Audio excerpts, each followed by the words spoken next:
মাত্র ৬ মাস আগে জীবনের নতুন অধ্যায় শুরু করেছিলেন তরুণ পাইলট তৌকির ইসলাম সাগর। কিন্তু স্বপ্নযাত্রা থেমে গেল হঠাৎই একটি ভয়াবহ বিমান দুর্ঘটনায়। ঢাকার উত্তরায় বাংলাদেশ বিমান বাহিনীর একটি প্রশিক্ষণ বিমান বিধ্বস্তে নিহত হয়েছেন পাইলট সাগর। ২১ জুলাই দুপুরে উত্তরার দিয়াবাড়িতে মাইলস্টোন স্কুল অ্যান্ড কলেজের হায়দার আলী ভবনে F-7 BJI প্রশিক্ষণ বিমানটি বিধ্বস্ত হয়।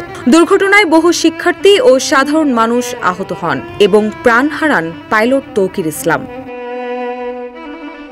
পাইলট তৌকিরের মেজ চাচা মতিউর রহমান জানান, সাগরের বিয়েটা মাত্র ৬ মাস আগে হয়েছে, এখনো কোনো সন্তান হয়নি। সে সম্প্রতি রাজশাহীতে এসেছিল পরিবারকে দেখতে।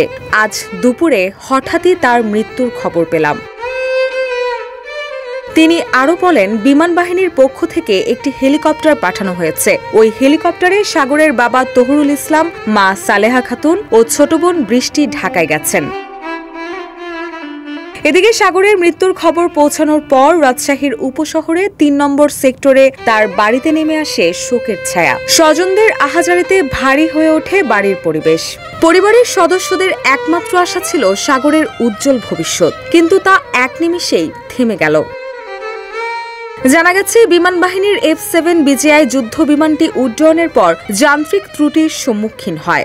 দুর্ঘটনা মোকাবেলায় বড় ধরনের ক্ষয়ক্ষতি এড়াতে ফ্লাইট লেফটেন্যান্ট মোহাম্মদ তৌকির ইসলাম বিমানটিকে ঘনবসতি থেকে জনবিরল এলাকায় নিয়ে যাওয়ার সর্বাত্মক চেষ্টা করেছিলেন। কিন্তু দুর্ভাগ্যবশত বিমানটি মাইলস্টোন স্কুল অ্যান্ড কলেজের দোতলা একটি ভবনে অনাকাঙ্ক্ষিত দুর্ঘটনায় বিধ্বস্ত হয়েছে।